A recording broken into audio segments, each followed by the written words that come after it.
तो दोस्तों आज हम लाए हैं आप लोगों के लिए बिल्कुल एक नया मानवा reborn as the heavenly demon chapter 1। तो चैप्टर की शुरुआत होती है बादलों के बीच छिपे हुए इस बहुत ही ब्यूटीफुल महल से। दूर दूर तक फैली हरियाली और पहाड़ों के बीच बसा यह कोई साधारण महल नहीं है। यह ठिकाना है दुनिया के सबसे ताकतवर योद्धाओं का, जिसका नाम है मुरीम एलायंस। तभी यहाँ की हवाओं की गूंज हमें इस महल की गहराइयों की ओर ले जाती है, जहाँ शांति तो है पर उस शांति के पीछे एक गहरा सन्नाटा है और कई अनकहे राज छिपे हैं। और अगर आप इस महल के स्ट्रक्चर को देखें तो यह किसी किले से कम नहीं है। एक के बाद बने ये बड़े बड़े गेट और कतार में खड़े ये घर दिखाते हैं कि यहाँ का अनुशासन कितना सख्त है। और एक पुल जो बाहरी दुनिया को इस अलायंस से जोड़ता है, लेकिन यहाँ कदम रखना हर किसी की बस की बात नहीं है। और जैसे जैसे हम करीब जाते हैं मौसम बदलने लगता है। गिरती हुई बर्फ और धुंध इस जगह को और भी रहस्यमय बना देती है। यहाँ की छतों पर जमी हुई बर्फ गवाह है उन अनगिनत लड़ाइयों की जो इस अलायंस ने अपनी मर्यादा बचाने के लिए लड़ी है। और अब हम पहुंच चुके हैं सबसे खास जगह, अलायंस लीडर हॉल। यहाँ का माहौल किसी को भी डरा देने के लिए काफी है। सामने दीवार पर लगा एक विशाल निशान यानी कि एम्बलम अलायंस की शक्ति का प्रतीक है। बीच में सिंहासन और बैठा है वह शख्स जिसकी एक झलक से ही दुश्मन के पसीने छूट जाएं। और उनके अगल बगल खड़े बॉडीगार्ड्स इस बात का सबूत है कि यहाँ की सुरक्षा अभेद है। और तभी इसके बाद हम देखते हैं अलायंस लीडर को, जिसका नाम तियान हेजिन है। वे काफी गंभीर दिख रहे हैं और कुछ दस्तावेज पढ़ रहे हैं। तभी उनके पास खड़े जो बॉडीगार्ड थे, मतलब कि उनके सलाहकार, जिसमें से एक का नाम है गाल सरयांग और दूसरे का नाम है बेक पयो। लेकिन तभी अलायंस लीडर की नजर बाहर पड़ती है और वे धीरे से कहते हैं बर्फ गिर रही है, माहौल एकदम शांत और सुकून भरा है। तभी लीडर अपने वफादार स्कॉट वॉरियर यानी कि जो उनके सलाहकार भी हैं, वो बोलते हैं बैक पयो, तुम्हारा बच्चा इसे देखकर बहुत ज्यादा खुश होगा क्योंकि आज बर्फ बहुत ज्यादा अच्छी पड़ रही है और वह इस साल अब तो 3 साल का हो गया होगा ना। तभी बैक पयो लीडर को बड़े अदब से जवाब देते हैं। वो कहते हैं जी हाँ हुजूर, वह बच्चा अभी खुशी से उछल रहा होगा। लेकिन अगले ही पल एक अजीब सा सन्नाटा छा जाता है क्योंकि लीडर को लग रहा है कि उन्होंने बैक पेयो से कुछ गलत कह दिया। लेकिन बैक पेयो मुस्कुराते हुए धीरे से उन्हें सही करते हुए कहते हैं हुजूर, वह अब 6 साल का हो चुका है। और ये सुनते ही लीडर के होश उड़ जाते हैं। उनके चेहरे पर क्या वाले एक्सप्रेशन साफ देखे जा सकते हैं, मानो वे सोच रहे हो समय इतनी जल्दी कैसे बीत गया, या फिर क्या उनकी यादाश्त वाकई में जवाब दे रही है। तभी लीडर परेशान होते हुए कहते हैं कि क्या इतना वक्त बीत गया है, मुझे तो पता ही नहीं चला। उनके चेहरे पर एक अजीब सी उलझन है। तभी उनका वफादार साथी उन्हें टोकते हुए कहता है सर, आपने यही सवाल कुछ दिन पहले भी पूछा था। और यह सुनकर लीडर चौंक जाते हैं। क्या उन्हें याद ही नहीं है कि उन्होंने यह सब पहले कब पूछा था। वो मनी मन सोचते हैं कितना अजीब है, आजकल मेरे साथ ये सब अक्सर हो रहा है, आखिर मुझे क्या हो रहा है। और भाई लोग, यहाँ साफ दिख रहा है कि मास्टर की बढ़ती उम्र अब उन पर हावी हो रही है। और फिर लीडर अपनी यादों को समेटते हुए कहते हैं कि उन्हें बैक पेयो के बच्चे के लिए कुछ कपड़े खरीदने चाहिए। वो बताते हैं कि बैक पेयो कोई मामूली इंसान नहीं है, बल्कि एक ऐसा वफादार साथी है जिसने दशकों तक उनका साथ दिया है। लेकिन तभी एक बहुत ही दुखद मोड़ आता है। लीडर को यह तक याद नहीं आ रहा है कि बैक पेयो का बच्चा लड़का है या लड़की। वो अपनी आंखों में एक खालीपन लेकर सोचते हैं क्या मुझे बच्चे के जेंडर तक याद नहीं है। और यह देखकर उनका साथी भी फिक्रमंद हो जाता है और पूछता है सर, क्या आप ठीक है ना। लेकिन तभी लीडर बात को टालते हुए कहते हैं मैं ठीक हूँ, बस लगता है अब मैं बूढ़ा हो रहा हूँ। हालांकि उनका साथी उन्हें दिलासा देता है कि वो अभी भी स्वस्थ हैं। लेकिन आखिरी सीन में हमें असली सच्चाई बताई जाती है। तभी लीडर खुद से कहते हैं कि बहुत समय बीत चुका है, 40 साल से भी ज्यादा का समय बीत चुका है। 40 साल की वफादारी और यादें अब धीरे धीरे धुंधली हो रही हैं। तभी सीन शिफ्ट होता है बाहर की ओर, जहाँ ठंडी शाम होती है। गिरती हुई बर्फ और सूखे पेड़ों के बीच एक आवाज गूंजती है, एक ऐसे शख्स की आवाज जिसने दुनिया के शिखर पर राज किया है। और ये इंसान कोई और नहीं, हमारे लीडर तियान हेजिन की आवाज होती है। वो सोच रहे हैं कि आखिर उसने कितने समय तक दुनिया के सबसे ताकतवर इंसान का खिताब अपने पास रखा है। तभी लीडर तियान हेजिन अपने वफादार सलाहकार एडवाइजर गाल को पुकारते हैं। तियान हेजिन बोलते हैं एडवाइजर गाल। तभी एडवाइजर गाल बोलता है जी हुजूर कहिए। तभी लीडर गाल से पूछते हैं असल में मैं किस तरह का इंसान हूँ। तो ये सुनकर गाल चौंक जाता है। उसे समझ नहीं आता कि अचानक मार्शल आर्ट की दुनिया का सबसे बड़ा नाम ऐसा सवाल क्यों पूछ रहा है मुझसे। गाल यह सुनकर लीडर से कहता है आप यह क्या कह रहे हैं हुजूर, मुझे समझ नहीं आया। तभी तियान हेजिन बोलता है मैं बस वही कह रहा हूँ जो तुम सुन रहे हो। मैं जानना चाहता हूँ कि तुम्हारी नजरों में मेरी क्या पहचान है। तभी गाल बिना किसी झिझक के बड़े सम्मान के साथ जवाब देता है आप पूरे जियांगू के सबसे महान और शक्तिशाली इंसान हैं। तभी हम तियान हेजिन यानी कि अपने लीडर को देखते हैं, जिनकी आंखों में एक अजीब सी शांति है। वो मनी मन दोहराते हैं जियांगू का सबसे महान इंसान और यहीं शुरू होती है इस लेजेंड की असल दास्तां। तभी इसके बाद हम लीडर को देखते हैं जब वो जवान था और जिसका पूरा नाम मार्शल गॉड तियान हेजिन था। ये नाम उन्हें तब मिला था जब उन्होंने महज 29 साल की उम्र में दुनिया के 3 सबसे बड़े दिग्गजों स्वॉर्ड एम्परर, ब्लेड एम्परर और फिस्ट किंग को अपने घुटनों पर टोकने के लिए मजबूर कर दिया था। लेकिन उनकी कामयाबी यही नहीं रुकी। मुरीम अलायंस बनने के बाद जब वो अपने उम्र के 30वें पड़ाव पर थे तब वो इस पूरे अलायंस के लीडर बन गए, एक ऐसा योद्धा जिसके सामने खड़े होने की हिम्मत किसी में नहीं थी। तभी मुरीम अलायंस का लीडर बनने के बाद उनकी जिंदगी में शांति नहीं थी, क्योंकि उन्होंने एक अपना लंबा समय अनऑर्थोडॉक्स सेक्ट से लड़ने में बिता दिया जो पूरी दुनिया में तबाही मचाना चाहते थे। तियान हेजिन ने सिर्फ लड़ाई नहीं लड़ी बल्कि दुश्मनों के हौसलों को भी कुचल दिया। उन्होंने डार्क पाथ 30 सिंडिकेट को टुकड़ों में बिखेर दिया और उन खुकार ब्लड हेवन डिवाइन कल्ट का नामो निशान मिटा दिया जो कि डेमोनिक कल्ट का उत्तराधिकारी माना जाता था। और आखिरकार तियान हेजिन ने वो कर दिखाया जो मुरीम अलायंस का सालों से पुराना सपना था। तियान हेजिन ने जियांगू में शांति स्थापित की, लेकिन शांति का यह चेहरा बहुत ही धोखेबाज निकला। बाहर के दुश्मन तो खत्म हो चुके थे पर असली खतरा तो अब घर के अंदर छिपा था। सत्ता की भूख इंसान को अंधा बना देती है। जिन लोगों के मन में पावर के लिए लालच था उन्होंने साजिश रचना शुरू कर दी। उन्होंने उनके खाने में जहर मिलाया और आधी रात को उसे मारने के लिए कातिल यानी कि असैसिन्स भेजे। उन बुरे लोगों को लग रहा था कि वो तियान हेजिन को आसानी से खत्म कर देंगे, पर वे गलत निकले। तियान हेजिन उन असैसिन्स के जानलेवा हमले से बच निकले और फिर शुरू हुआ मौत का तांडव। उन्होंने उन सभी गद्दारों को गाजर मूली की तरह काट डाला जिन्होंने उनके खिलाफ विद्रोह करने का सपना भी देखा था। तियान हेजिन की इस बेरहमी और इंसाफ को देखकर पूरी दुनिया कांप उठी, थर-थर कांपने लगी और इसलिए जियांगू के लोगों ने उसे एक नया नाम दिया, आयरन ब्लडेड अलायंस लीडर। और कुछ लोग तियान हेजिन को अलायंस लीडर ऑफ पनिशमेंट भी कहने लगे क्योंकि उन्होंने गद्दारों को कभी माफ नहीं किया। और आज तियान हेजिन को एक ऐसी उपाधि दी गई जो दुनिया में सिर्फ सबसे महान योद्धाओं को ही मिलती है। अब उसे दुनिया जानती है जियांगू सुप्रीम के नाम से। और तभी हम आते हैं प्रेजेंट सीन पर जहाँ तियान हेजिन अपनी पीठ पीछे किए हुए खड़े हैं। वैसे लोग उनके बारे में कहते हैं कि उनकी हस्ती जियांगू है, यानी मार्शल आर्ट की पूरी दुनिया उन्हीं के इर्द गिर्द सिमटी हुई है। वो सिर्फ एक इंसान नहीं बल्कि एक न्याय का प्रतीक है। लेकिन आज कुछ अलग है। लीडर के चेहरे पर कुछ अजीब सी खामोशी और थकान है और इसलिए तियान हेजिन के सब ऑर्डिनेट इस बात को तुरंत भांप लेते हैं। वो फिक्रमंद होकर पूछते हैं कि लीडर, आज आप कुछ बदले बदले से लग रहे हैं, क्या आपकी तबीयत ठीक नहीं है क्या? तभी लीडर अपनी आंखें मूंद लेते हैं जैसे कि वो अपने अंदर के किसी शोर को शांत करने की कोशिश कर रहे हों। वो बहुत ही धीमे और शांत आवाज में कहते हैं, नहीं मैं ठीक हूँ, तुम सब अब जा सकते हो। और फिर तियान हेजिन खास तौर पर बेक पेयो से कहते हैं, तुम्हें घर गए हुए कई दिन हो गए हैं, इसलिए उसे आज अपनी फैमिली के पास जाना चाहिए। लीडर साफ कर देते हैं कि आज उन्हें किसी की सुरक्षा या स्क्वाड की जरूरत नहीं है। और तभी कैमरा सेट होता है बेक पेयो पर, जिसका चेहरे पर चिंता साफ देखी जा सकती है। वो कुछ कहना चाहता है पर लीडर की आज्ञा टालना भी मुमकिन नहीं है, इसलिए बेक पेयो भारी मन से अपने दोनों हाथ जोड़कर लीडर को प्रणाम करता है और कहता है, हम समझते हैं लीडर और मैं आपकी बात का पालन करूंगा, लेकिन पहले आप थोड़ा आराम कर लीजिए। और इसी के साथ ये सीन खत्म हो जाता है। और तभी हम इसके बाद देखते हैं पैलेस की छत को, जहाँ गिरती हुई बर्फ और सन्नाटा यह इशारा कर रहा है कि लीडर के मन में कुछ बहुत गहरा चल रहा है। और तभी कैमरा शिफ्ट होता सीधा नीचे जहाँ खून पड़ा होता है। और जैसे जैसे कैमरा धीरे धीरे नीचे बढ़ता है तो हम देखते हैं कि यहाँ चारों ओर केवल खून की लाइंस और बिखरी हुई तलवारें नजर आती हैं। यहाँ एक भयानक युद्ध हुआ है। तभी लीडर कहते हैं, यही जियांगू है, यानी संघर्ष और बलिदान ही इस दुनिया की सच्चाई है। और तभी हम कुछ सोल्जर्स को देखते हैं जो जमीन में पड़े होते हैं लहूलुहान। और तभी लीडर की आवाज गूंजती है। वो जोर से कहते हैं, अगर तुमने जियांगू के एक व्यक्ति के रूप में इतना कुछ हासिल कर लिया है तो क्या इसके अलावा और कुछ मांगने के लिए नहीं रह जाता? और यह शब्द सोल्जर्स के पराक्रमों को सम्मान देने के लिए है, लेकिन इसमें एक गहरा दुख भी छिपा हुआ है। लेकिन तभी एक ट्विस्ट आता है जहाँ हम तियान हेजिन को बुरी तरह घायल देखते हैं। वो हाँफ रहे हैं और हा हा कर रहे हैं। उनकी आंखों में एक अजीब सी चमक और गुस्सा है। वो खुद से कहता है, मैंने एक बहुत ही भयंकर जीवन जिया है। तियान हेजिन कहते हैं, मैंने जो कुछ भी पाया है वह शांति से नहीं बल्कि अपार संघर्ष और दर्द से हासिल किया है। और तभी हम क्लोजअप में तियान हेजिन की आंखों को देखते हैं। उसकी आंखों में आंसू है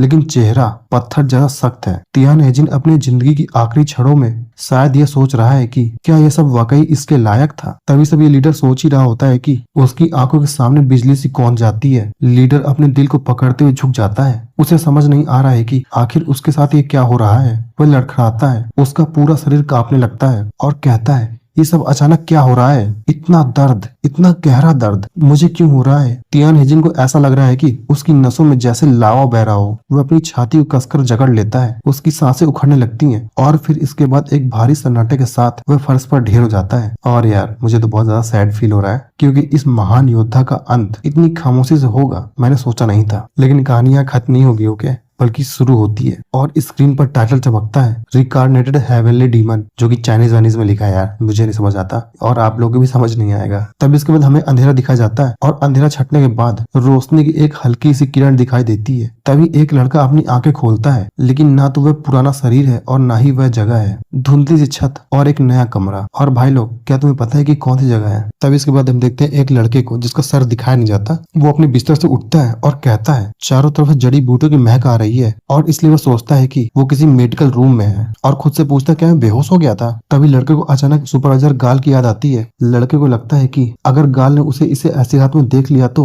वो उसे बहुत ज्यादा डांट लगाएगा, क्योंकि उसने खुद का ख्याल नहीं रखा। लेकिन हैरानी की बात तो यह है कि वो लड़का खुद से कहता है दुनिया के सबसे ताकतवर इंसान का इस तरह से बेहोश हो जाना ये मुमकिन कैसे है? और जैसे वो लड़का उठने की कोशिश करता है, लेकिन तभी अचानक उसे बहुत ही अजीब सा महसूस होता है और जैसे वह अपनी अंदरूनी शक्ति को चेक करता है, उसके पैरों तले जमीन खिसक जाती है। वह हैरान होकर चिल्लाता है क्या मेरा डंडियन ये पूरी तरह से खाली कैसे हो गया? उसे अपनी आंखों पर यकीन नहीं होता कि उसके सारे शरीर की क्यूआई गायब हो चुकी है। तभी उसके दिमाग में एक ही बात याद आती है, जो कि डिस्पर्सिंग पॉइजन होता है, और ये लड़का कोई और नहीं बल्कि तियान हेजिन है, जो रिकार्नेट हुआ है। तभी तियान हेजिन ये मानने को तैयार नहीं होता कि ऐसा कोई जहर बना ही नहीं जो मुझे पर असर कर सके। आखिर तियान हेजिन की ताकत कितनी ज्यादा थी कि कोई जहर उसको छू भी नहीं सकता था? तो फिर ये कैसे हुआ? तभी इसी उलझन के बीच दरवाजे से आवाज आती है, तुम जाग गए हो? वैसे अभी हमें तियान हेजिन का अभी तक चेहरा दिखाया नहीं गया, ठीक है। वैसे भाई एक बात बता दूं, आप लोग सपोर्ट नहीं करते यार, थोड़ा सा हाइप अप कर दिया करो ताकि मुझे थोड़ा सपोर्ट मिले और मेरा अंदर से भी मन हो कि मैं आपके लिए वीडियो बनाऊं। प्लीज यार हेल्प कर दो यार, आप लोग कुछ हाइप अप करते नहीं हो तो मजा नहीं आता। तभी सामने एक दरवाजे से दो लोग निकलते हैं, जिनमें से एक आदमी होता है एक औरत, जो कि तियान हेजिन को फिक्रमंद नजरों से देख रहे हैं। औरत घबराकर पूछती है कि,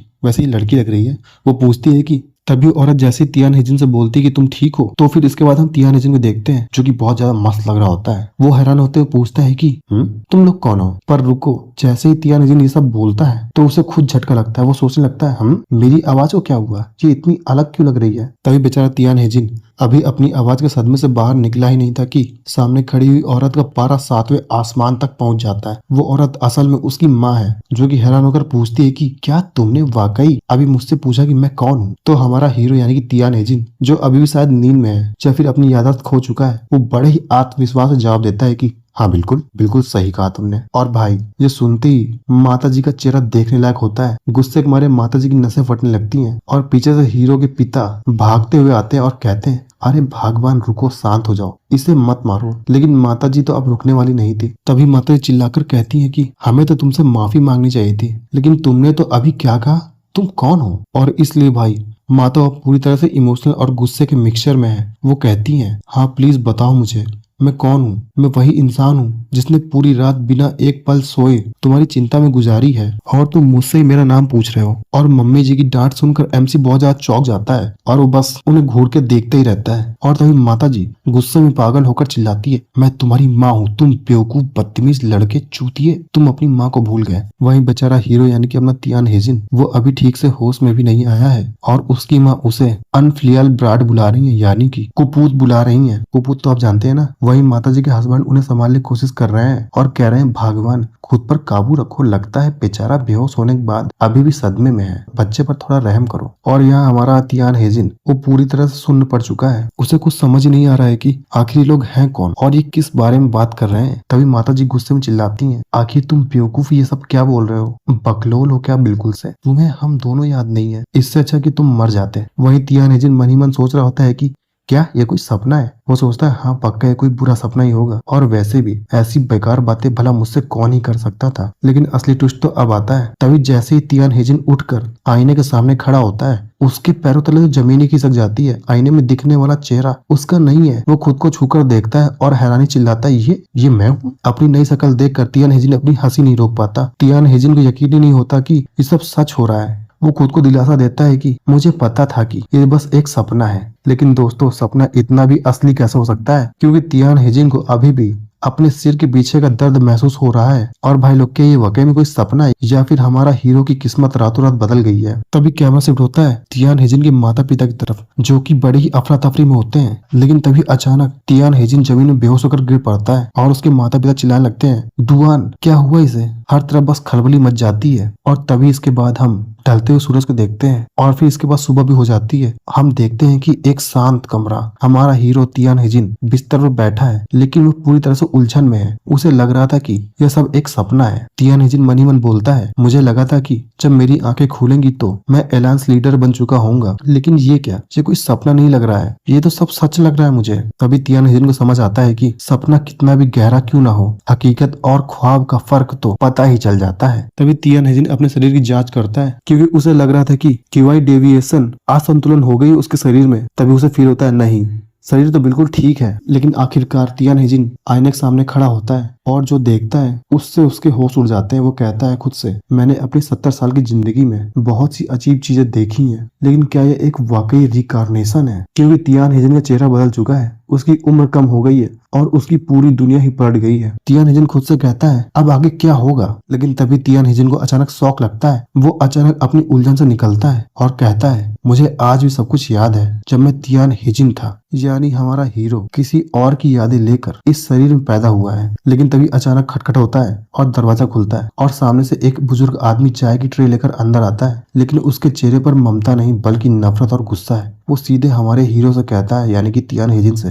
तुम्हें शर्म आनी चाहिए, कल तुमने जो किया उससे मुझे बहुत ज्यादा निराशा हुई है। लेकिन वही हमारा तियान हेजिन जो अभी भी मुश्किल में है, वो मनी मन सोचता है कि उसे इस जवान लड़के की असली जिंदगी के बारे में भी कुछ पता नहीं है। वो अपनी जान बचाने के लिए झूठ बोल देता है और कहता है, मुझे कुछ भी याद नहीं है। वैसे एमसी को लग रहा था कि याददाश्त जाने का बहाना काम कर जाएगा, लेकिन ये क्या, वो बुजुर्ग आदमी एक रहस्यमय मुस्कान के साथ कहता है, याद नहीं है, तुम आज भी वही गैर जिम्मेदार इंसान हो, है ना। और यह सुनकर एमसी चौंक जाता है, गैर जिम्मेदार इंसान। तभी उसे अपनी पिछली जिंदगी याद आने लगती है जब वो एलायंस लीडर था, क्योंकि तब तियान हेजिन अपने नियम और सजा के नियमों को लेकर बहुत ज्यादा सख्त था। तो क्या ये बुजुर्ग आदमी उसे पहचानता है या इस जवान लड़के का कोई ऐसा काला सच है जो हीरो को पता नहीं है। लेकिन तभी कैमरा सेट होता है अपने तियान हेजिन पर। वो मनी मन कहता है, जब भी मुश्किलें आई मैंने कभी हालात को दोष नहीं दिया, मैंने कभी अपने सबऑर्डिनेट्स की वफादारी पर भरोसा नहीं किया, बल्कि हमेशा अपनी जिम्मेदारियों को खुद निभाया। लेकिन एमसी थोड़ा हैरान है, क्योंकि जिस इंसान ने अपनी पूरी लाइफ उसूलों पर जी, आज उसे ही गैर जिम्मेदार कहा जा रहा है। लेकिन अचानक कमरे में उसी बुढ़ाऊ की आवाज गूंजती है। उसके चेहरे पर नफरत और गुस्सा साफ दिख रहा है। वो बिना किसी रहम से कहता है, तुम इस परिवार के नाम पर एक धब्बा हो। और ये शब्द किसी तलवार की तरह हमारे एमसी के सीने में लग जाती है, क्योंकि वैसे भी एमसी अभी अभी होश में आया है और उसका शरीर बहुत ज्यादा कमजोर है और उसे समझ नहीं आ रहा है कि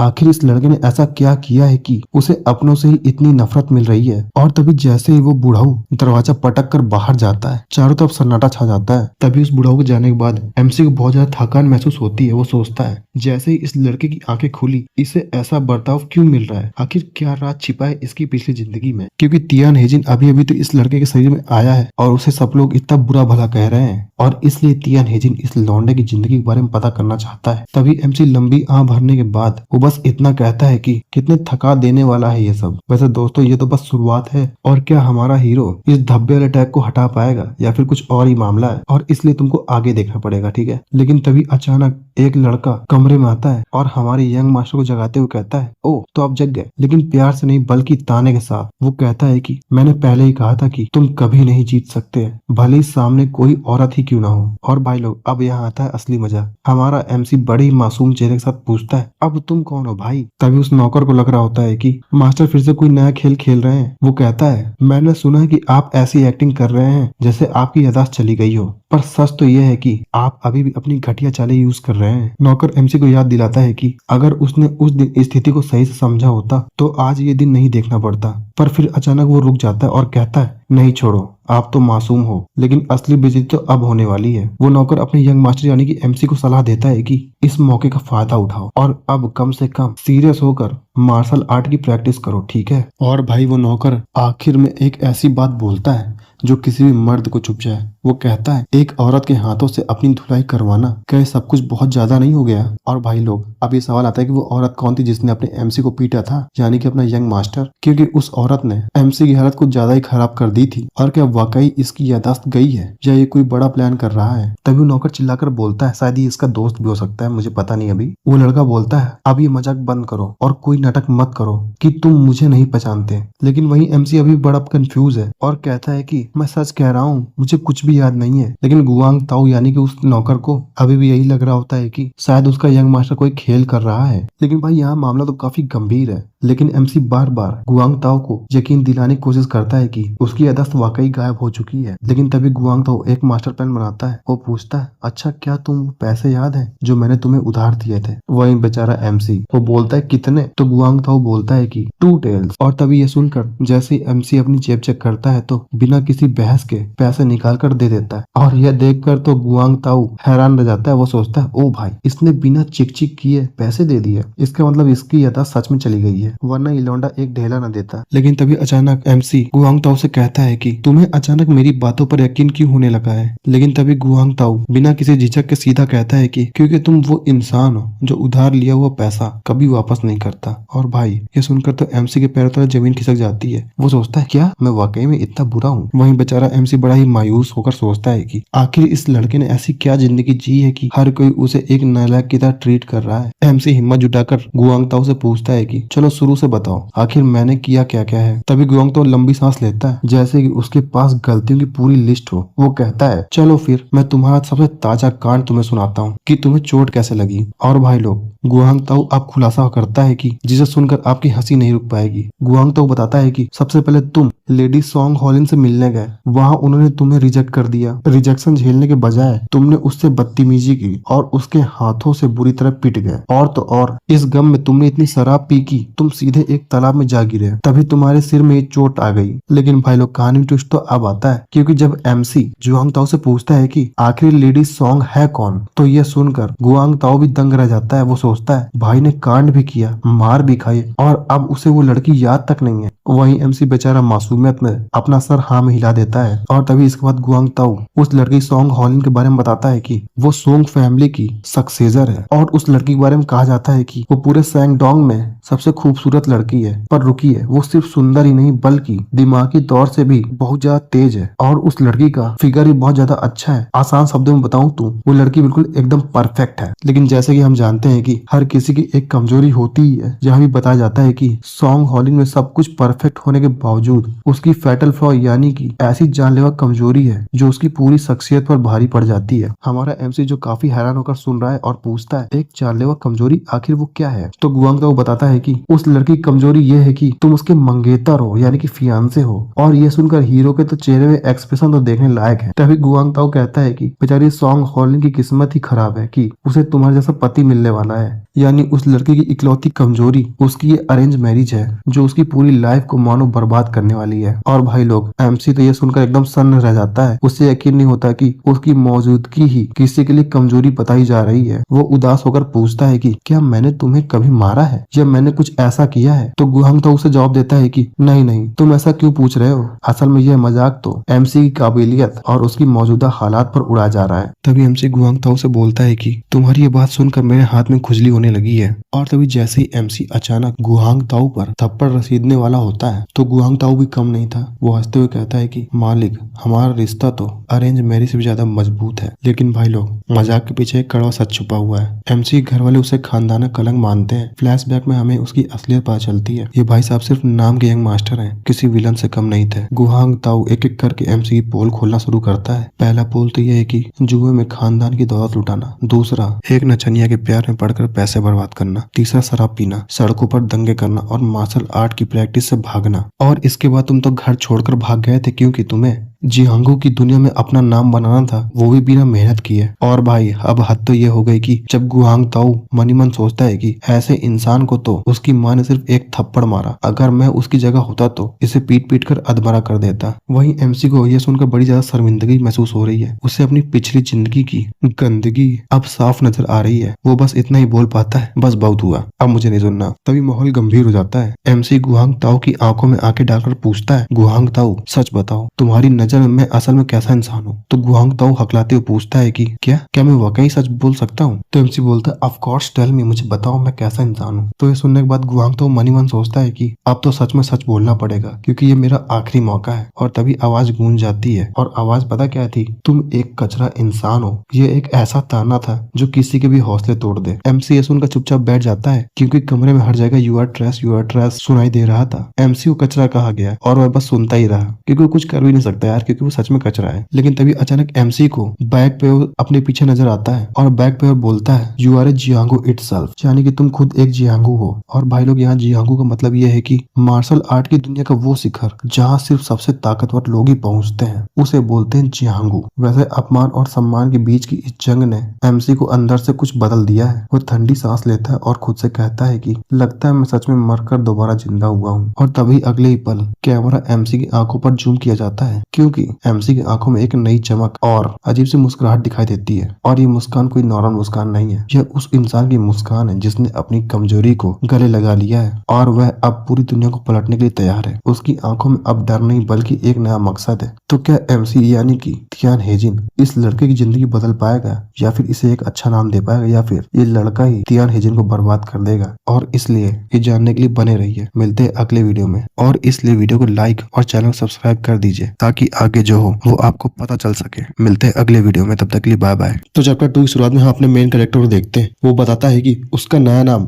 बी लिडान है। लिडान बताता है कि सुडोंग के मशहूर बी स्वार्डमैन परिवार का वो यंग क्लैन लीडर है। सुनने में तो ये पोस्ट बहुत बड़ी लगती है, लेकिन हकीकत कुछ और ही है। लिडान को खुद पता है कि उसकी सोशल लाइफ एकदम बेकार है, और मार्शल आर्ट में तो उसका हाथ बहुत ज्यादा तंग है। 20 साल की उम्र होने के बावजूद उसके क्यों सेंटर में केवल 5 साल का ही अनुभव है, यानी एक पावरफुल स्वॉर्डमैन फैमिली का वारिस होने के बाद भी वो पूरी तरह से नूब है। लेकिन भाई, इस नई जिंदगी में लिडान अकेला नहीं है। उसके पास एक वफादार साथी है, उसका बचपन का नौकर गुआंग ताऊ। लिडान उसे एक बिजी बॉडी यानी कि हर बात में दखल देने वाला कहता है, लेकिन वही इकलौता इंसान है जिस पर वो पूरी तरह से आंख बंद करके भरोसा कर सकता है। तभी सीन आगे बढ़ता है, जहाँ लिडान और गुआंग ताऊ साथ बैठे हैं। लिडान अचानक उससे पूछता है, क्या तुमने कोई अफवाह सुनी है? गुआंग हैरान होकर पूछता है, कैसी अफवाह? लिडान कहता है कि क्या किसी पुराने मास्टर का खजाना मिला है, या कोई 2 सिर वाला रहस्यमय जीव देखा गया है, यानी कि 2 हेडेड स्पिरिट क्रिएचर। लेकिन फिर लिडान की आंखों में एक अजीब सी चमक आती है, और वो एक ऐसा सवाल पूछता है जो सबको चौंका देता है। वो कहता है, या फिर क्या मार्शल आर्ट अलायंस के लीडर की मौत हो गई है? तो गुआंग ताऊ जवाब देता है, नहीं यार, इतना पावरफुल और हेल्दी आदमी कैसे मर सकता है? तभी हम लिडान को देखते हैं, जो कि गहरी सोच में डूबा हुआ होता है। उसे रिकार्नेशन लिए हुए कुछ ही दिन हुए हैं। वो मन ही मन कहता है कि मैं जो कि मुरिम अलायंस का लीडर था, मेरी मौत की खबर तो अब तक पूरे जियांगू में आग की तरह फैल जानी चाहिए थी, लेकिन यहाँ तो सन्नाटा है। वह हैरान है कि उसकी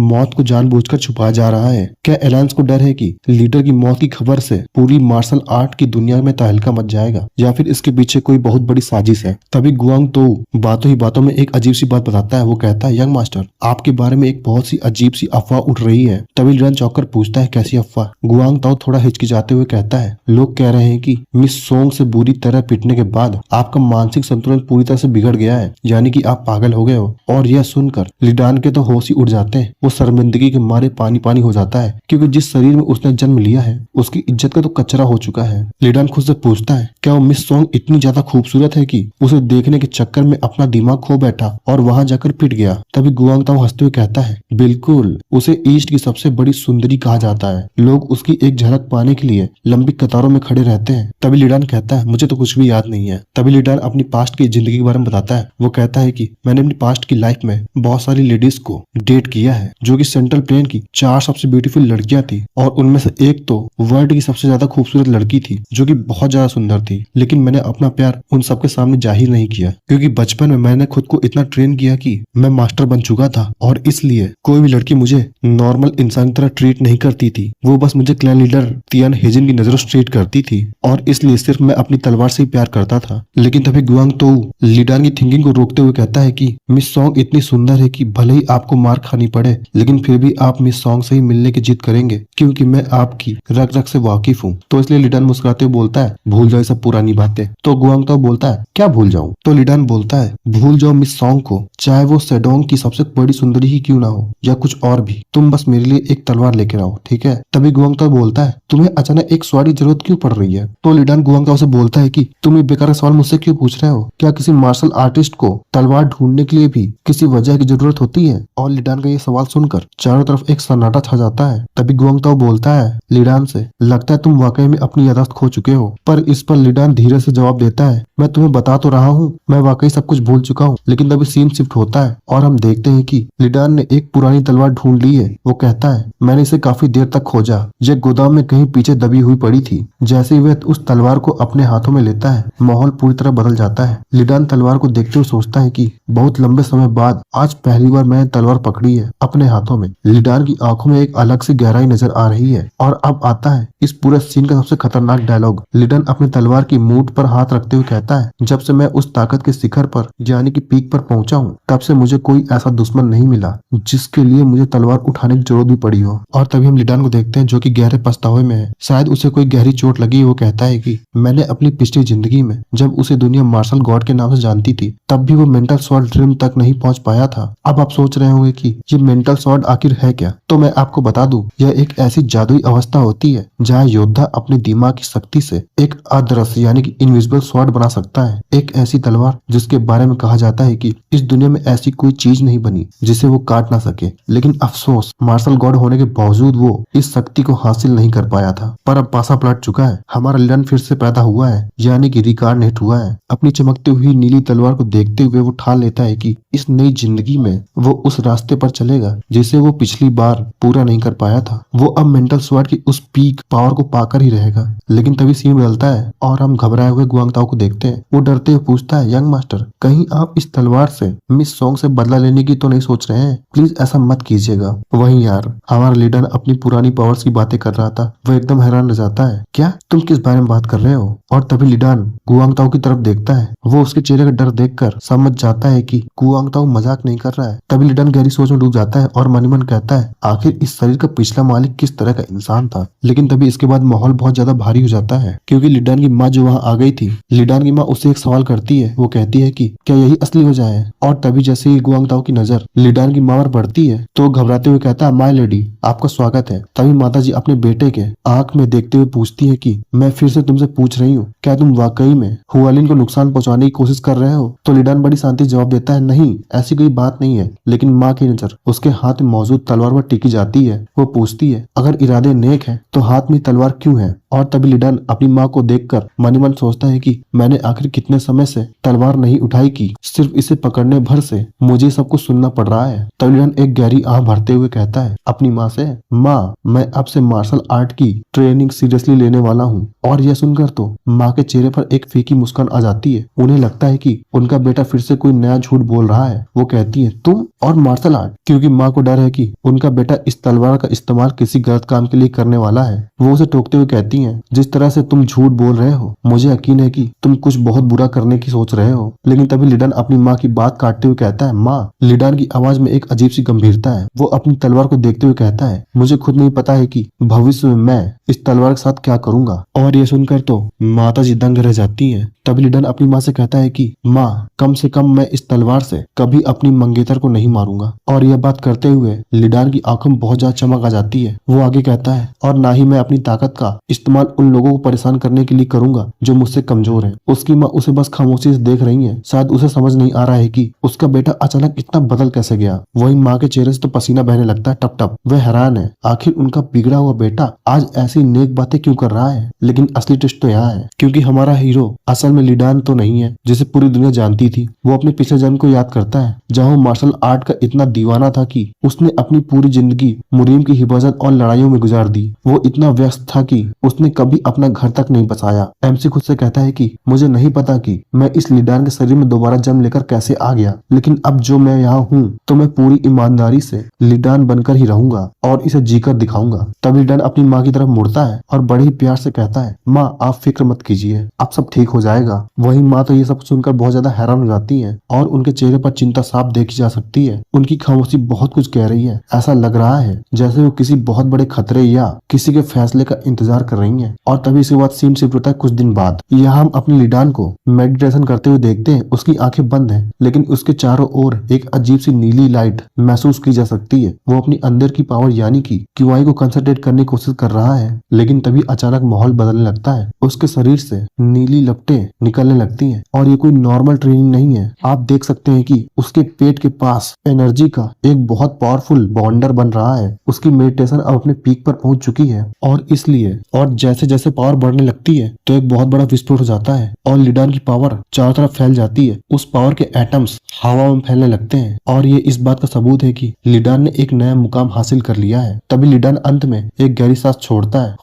उसकी आंखों में एक नई चमक और चेहरे पर वो शांति है जो केवल एक कठिन ट्रेनिंग के बाद ही मिलती है। तभी लिडान मन ही मन सोचता है उसने अपनी प्योर इंटरनल आर्ट के 5 साल को पिछले 5 साल के प्योर इंटरनल आर्ट में बदल दिया है। उसका मानना है कि जब तक इंसान होश में है तब तक heavenly martial circulation mind art दुनिया सबसे बेहतरीन कला है जो कि क्यूआई ब्रीदिंग पर काबू पाने में मदद करती है। वह कसम खाता है कि अब से वो इसी तकनीक का इस्तेमाल करके अपने अंदर की पावर्स को और स्टेमिना को बढ़ाएगा। लेकिन तभी शांति पर भंग पड़ जाती है। अचानक दरवाजा धड़ाम से खुलता है और एक लड़का आता है यानी कि अपना गुआंगताऊ। वो अंदर आते हुए चिल्लाता है एक बहुत बड़ी मुसीबत आ गई है। और तभी हम अपने लिडान को देखते हैं। उसके चेहरे पर एक अजीब शांति है। वो अपनी आंखें बंद किए हुए धीरे से कहता है लगता है आखिर वो समय आ ही गया। फिर वो अपनी एक आंख खोलकर बहुत ही सीरियस लुक के साथ पूछता है क्या एलायंस लीडर की मौत हो गई? सामने खड़ा गुआंगताऊ एकदम सन्न रह जाता है। वो पसीना पसीना होकर कहता है आप क्या बकवास कर रहे हैं? भला एलायंस लीडर अचानक से क्यों मरे गए? तभी गुआंगताऊ अपनी बातों को सुधारते हुए कहता है असल में क्लैन लीडर सॉन्ग यहाँ आए हैं, लेकिन ट्विस्ट तो यह है कि इतना सब होने के बाद हमारा लीडर बड़े आराम से बैठकर पूछता है पर वो क्लैन लीडर है कौन? तो गुआंगताऊ चिल्लाते हुए कहता है मिस सॉन्ग के फादर यार, ग्रैंड मास्टर सॉन्ग यूजिंग आ गए हैं। और यहाँ भाई लिडान को तो देखो, उसके चेहरे पर तो सिकन तक नहीं है। वो बड़े आराम से आंखों में थोड़ी खुमारी लिए हुए पूछता है तो क्या हुआ,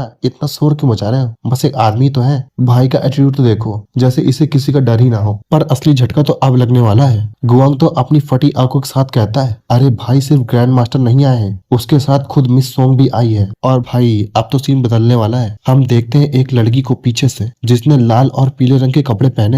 माहौल एकदम गंभीर हो चुका है। गुआंग तो अभी भी डरा हुआ है और हमारे यंग मास्टर यानी कि लिडान को समझा रहा है कि यंग मास्टर याद रखना, इस बार कोई भी गड़बड़ नहीं होनी चाहिए। और गुआंग तो आगे कहता है आपको इस बार पूरे सम्मान के साथ माफी मांगनी होगी, समझ आ गया ना? तो इस बात पर लिडान बस इतना ही कहता है हाँ मुझे पता है, समझ आ गया मुझे। लेकिन लिडान के चेहरे के भाव बता रहे हैं कि वो अंदर ही अंदर कुछ और ही सोच रहा है। और तभी इंतजार खत्म होता है। जैसे ही वो लोग सामने आते हैं लिडान की नजर उन पर पड़ती है। सामने ग्रैंड मास्टर सोंग अपने पूरे रौब से खड़े हैं। वो कहते हैं आह तो तुम आ गए। और तभी कैमरा लिडान की आंखों पर जूम होता है। और भाई लोग तुम्हें क्या लगता है ये कोई माफी मांगेगा या फिर से कोई नया हंगामा खड़ा कर देगा? तो इसलिए वीडियो में बने रहना। और तभी इसके बाद हम मिस सोंग को देखते हैं। ये सोंग परिवार की वारिस है, सोंग हुआलिन। उसकी सादगी और उसकी आंखों में जो ठहराव है वो उसे दूसरों से अलग बनाता है। और तभी जैसे ही लिडान मिस सोंग को देखता है वो दंग रह जाता है। वो अपने मन ही मन सोचता है ये तो मेरी सोच से भी कहीं ज्यादा खूबसूरत है। और अब उसे समझ आता है कि आखिर क्यों इस शरीर का पिछला मालिक इस लड़की के प्यार में अपना आपा खो बैठा था, क्योंकि इस लड़की की खूबसूरती का जादू ही कुछ ऐसा है। तभी मिस सोंग आगे बढ़ती है और बड़ी शालीनता से पूछती है काफी समय हो गया है, क्या तुम ठीक हो? उसकी आंखों में एक गहराई है जैसे कुछ परखने की कोशिश कर रही है। लेकिन तभी एंट्री होती है सोंग यूजिन की यानी कि क्लैन लीडर की। वो अपनी भारी आवाज में हंसते हुए कहते हैं मिस सोंग सब कुछ छोड़ो, यहाँ सब कुछ ठीक ही होगा। लेकिन तभी माहौल में थोड़ी झिझक अभी भी बाकी है। तभी लिडान अपनी पुरानी गलतियों के लिए माफी मांगता है और इसलिए मिस सोंग बिना कुछ कहे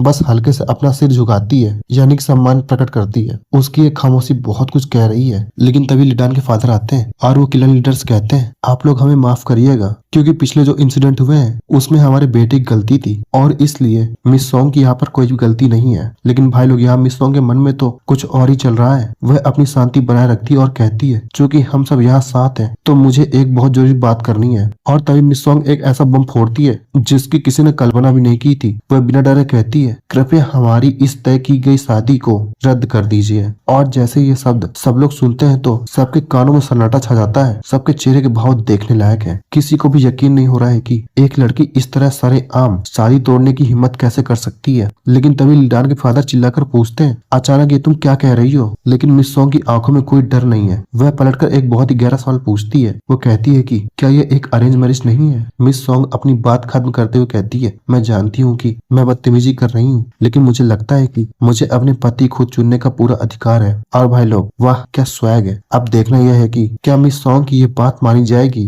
या शुरू होगा एक नया फैमिली युद्ध। और चैप्टर के हम इस आखिरी मोड़ पर देखते हैं कि दरबार में एक अजीब सी खामोशी छा गई है। सामने खड़े ये लोग सभी लोग हैरत में पड़े हुए हैं। उनके चेहरे के हाव बता रहे हैं कि सब कुछ बदलने वाला है। और तभी कैमरा फोकस होता है लिडान के चेहरे पर। तो चैप्टर 3 की शुरुआत में हम मिस सॉन्ग को देखते हैं जो बहुत ही शालीनता झुककर माफी मांग रही है। वो कहती है, मुझे आप दोनों से माफी मांगनी है। सामने खड़े लोग थोड़े हैरान है। वो आगे बढ़ती है और कहती है, मैं जानती हूँ कि आपने मुझे हमेशा अपनी सगी बेटी की तरह प्यार दिया है और मेरा ख्याल रखा है, लेकिन फिर आता है कहानी में ट्विस्ट। मिस सॉन्ग बिना झिझके साफ साफ कह देती है कि मेरा यंग मास्टर बी से यानी कि लिडान से शादी करने का कोई इरादा नहीं है। जी हाँ दोस्तों, उसने सीधे तौर पर इस सगाई को ठुकरा दिया है। आप उसके चेहरे पर सिकन देख सकते हैं। वो डरी हुई है लेकिन अपने फैसले पर अड़िग है। और यह सुनकर वहाँ मौजूद लोग सन्न रह जाते हैं। लेकिन सबसे ज्यादा गुस्सा उस आदमी को आता है जो कि उसका पिता है, मतलब कि क्लैन के मास्टर। वो गुस्से में चिल्लाते हुए कहते हैं, ये कैसी बदतमीजी है। उसे फटकारते हुए कहते हैं कि क्या यही तरीका है उन लोगों को जवाब देने का जिन्होंने उसे अपनी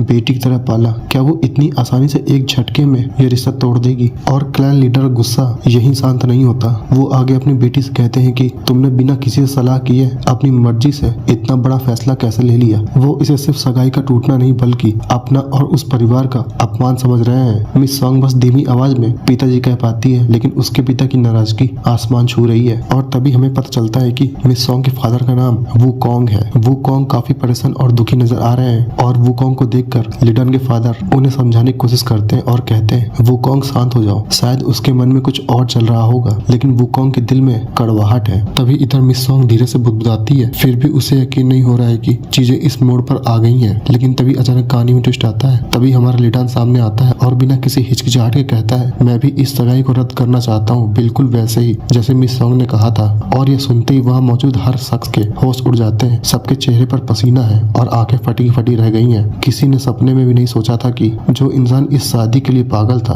वो खुद इसे तोड़ने की बात करेगा। सबको हैरान छोड़कर लिडान आगे बढ़ता है और बड़े ही शांत भाव से कहता है, मैं इसके लिए माफी मांगना चाहता हूँ और इसलिए प्लीज इसे दिल पर मत लेना। और भाई लोग, अब यहाँ असली मजा आता है। तभी लिडान की बात सुनकर वुकोंग लिडान के बर्ताव को देखकर दंग रह जाते हैं। उनके मन में बस एक ही विचार आता है, गलती तो मेरी थी, लेकिन फिर भी ये लड़का खुद माफी मांग रहा है। वो लिडान के इस बदले हुए और मेच्योर व्यवहार को देखकर अंदर ही अंदर उसका सम्मान करने लगते हैं। वही लिडान मन ही मन मुस्कुराता है। उसे एहसास होता है कि जिस शरीर में वो है अब, यानी इस शरीर का असली मालिक वाकई में एक नंबर का अहंकारी और बदतमीज इंसान रहा होगा। वो सोचता है माना कि इस शरीर का असली मालिक एक घटिया इंसान था, लेकिन उसके आसपास के लोग वाकई में बहुत अच्छे हैं। वो साफ कर देता है कि उसका ये फैसला किसी दुख या चोट की वजह से नहीं बल्कि सही काम करने की नीयत से है। और यह सब सुनकर मिस सॉन्ग के पिता यानी कि वुकोंग अपनी उलझन छिपा नहीं पा रहे हैं और पूछते हैं लिडान से, तो फिर आखिर तुम ऐसा क्यों कह रहे हो। तभी लिडान अपनी शांति लेकिन गहरी आंखों से सबकी तरफ देखता है। उसके चेहरे पर एक अलग ही भाव है। वो सीधे मुद्दे की बात करता है। वो कहता है, मैं भी उसी लड़की से सगाई करना चाहता हूँ जिसे मैं खुद पसंद करता हूँ। और ये सुनते ही मिस सॉन्ग सन्न रह जाती है। उसकी आंखों में घबराहट साफ देखी जा सकती है। उसे यकीन नहीं हो रहा है कि लिडान ने सबके सामने इतनी बड़ी बात कैसे कह दी। और तभी माहौल में बिल्कुल सन्नाटा छा जाता है। लिडान के माता पिता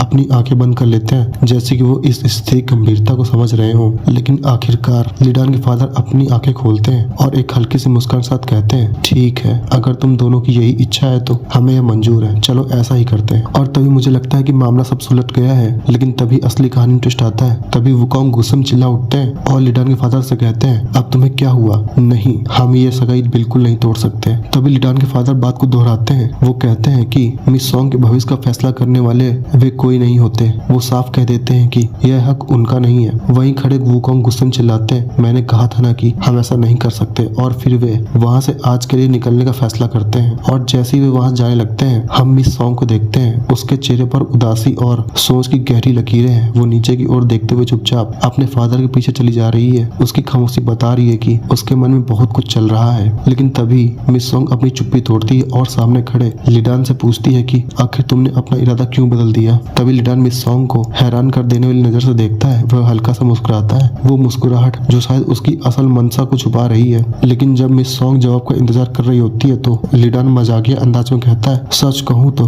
तुम्हारा मुक्का बहुत जोर से लगा था, बहुत दर्द हुआ। और यह सुनकर मिस सॉन्ग दंग रह जाती है। उसके पास कहने का कोई शब्द ही नहीं बचता। वह बस उसे अजीब नजरों से देखती रहती है। वो मनी मन सोचती है क्या वो सच बोल रहा है या फिर सिर्फ बात टालने का एक तरीका है। तभी इसके बाद मिस सॉन्ग और वुकोंग वहाँ से जाने लगते हैं और दूर जाते हुए उनके कदमों की आहट और बढ़ती दूरी के बीच एक सस्पेंस सा बन जाता है। आखिर सीन में तभी लिडान की माँ लिडान से पूछती है कि सच बताओ तुम असल में करने क्या वाले हो। वहीं लिडान बड़ी शांति से खड़ा है, लेकिन उसके सामने खड़े उसके माता पिता काफी गंभीर लग रहे हैं। तभी लिडान उनसे साफ कह देता है कि मुझे माफ कर दीजिए, लेकिन मेरा अभी सगाई करने का कोई इरादा नहीं है। फिलहाल मुझे कुछ और जरूरी काम पूरे करने हैं। और यह सुनकर लिडान की मम्मी भड़क जाती हैं। वो गुस्से में पूछती हैं अगर तुम्हारा सगाई का कोई इरादा नहीं था तो तुम मिस सॉलिन के पास क्यों गए थे और वहाँ इतना तमाशा क्यों किया। तभी लिडान के पास इस बात का कोई जवाब नहीं होता और इसलिए लिडान बस अपनी माँ से आई एम सॉरी बोलकर रह जाता है। लेकिन असली ट्विस्ट तो यहाँ आता है। लिडान मन ही मन सोचता है कि मैं इन्हें कैसे बताऊं, वो सब तो तब हुआ था जब मैं इस शरीर में आया भी नहीं था। लेकिन तभी लिडान की माँ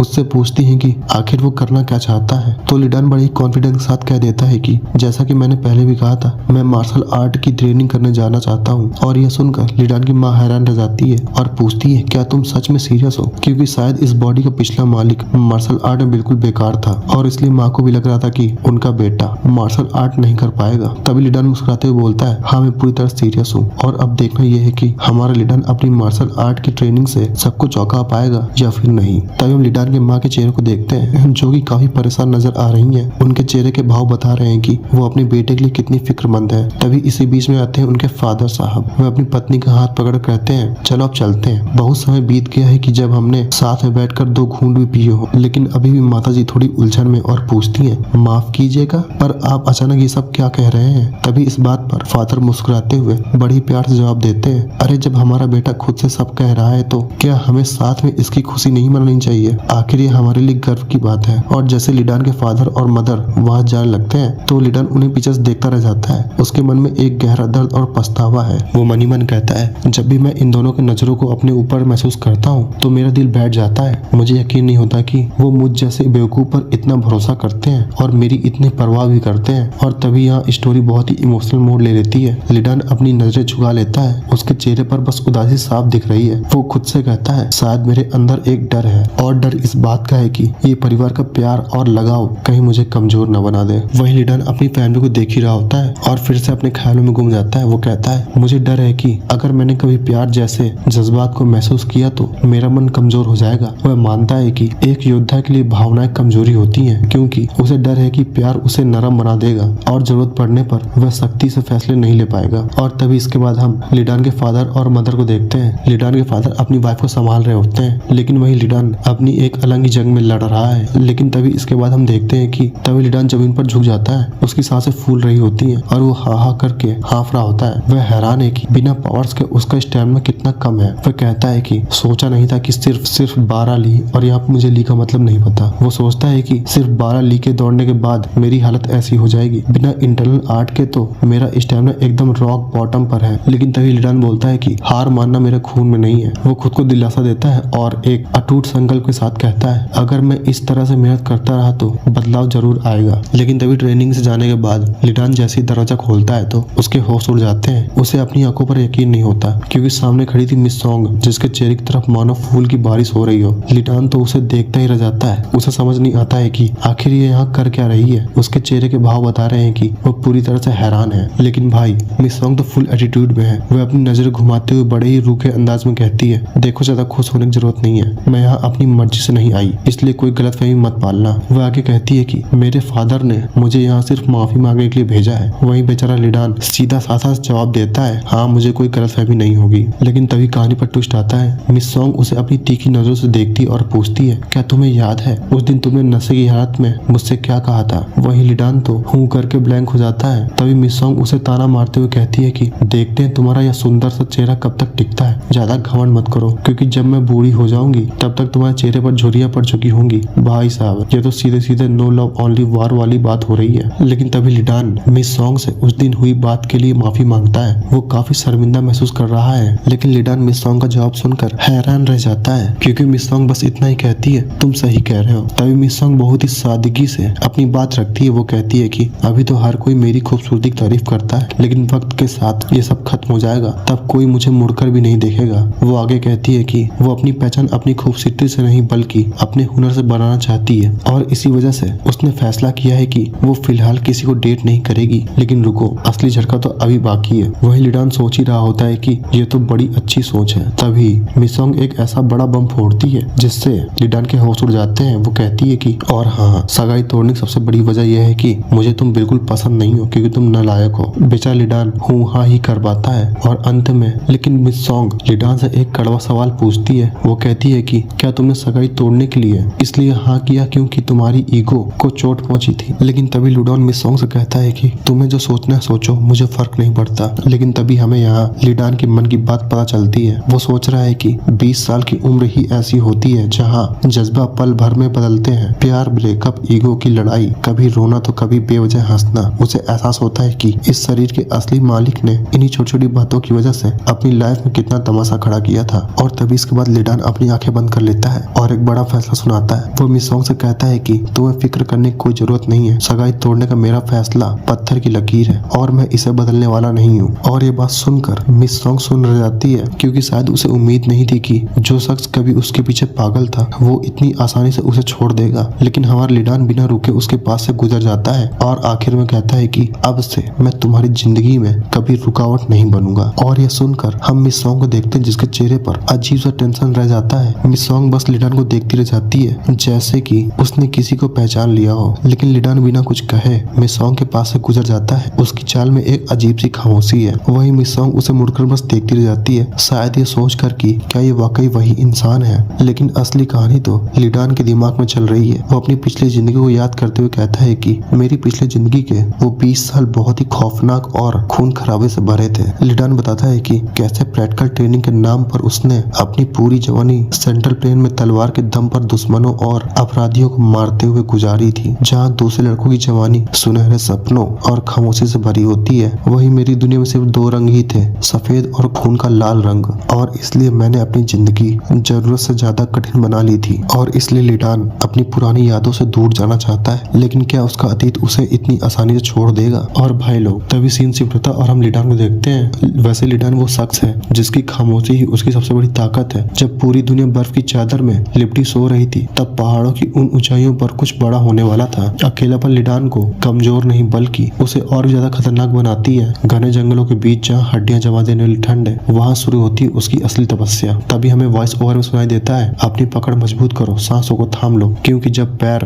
बर्फ को चीरते हुए जम जाते हैं तो समझ लेना कि हमला जानलेवा होने वाला है। और अब वक्त आ गया है उस आर्ट को अवेकन करने का जिससे दुश्मनों की रूह भी कांप जाए। लिडान लिखने जा रहा है अपना एक नया इतिहास। और भाई लोग, इस मंजर को तो देखो, हवा में बिजली की तरह हमारा लिडान अपने दुश्मन पर मौत बनकर टूट पड़ता है। उसकी तलवार की एक एक चाल इतनी तेज है कि दुश्मनों को संभालने का मौका तक नहीं मिलता। और ये लड़ाई कोई मामूली लड़ाई नहीं थी। वो गरजते हुए कहता है कि मैंने डार्क पाथ 13 सिंडिकेट के उन 13 क्रूर लीडर के सीने चीर कर उनके दिल बाहर निकाल लिए थे। लेकिन लिडान का असली इम्तिहान अभी बाकी था। उसके सामने खड़ा एक डरावना और काला साया जिसे मौत का दूसरा नाम भी कहते हैं। और आप लोग देख सकते हैं उस विशालकाय और भयानक शैतान को। यह है ब्लड हेवन डिवाइन कल्ट का लीडर। लेकिन हमारे लिडान की आंखों में डर नहीं बल्कि खौफनाक आग है। तभी लिडान अपनी तलवार की आखिरी चमक के साथ उसने उस कल्ट के लीडर के सिर को धड़ से अलग कर दिया। और इसी के साथ चारों तरफ बस छाई हुई बर्फ और तबाही के बीच वो दुनिया सबसे ताकतवर योद्धा बनकर उभरा।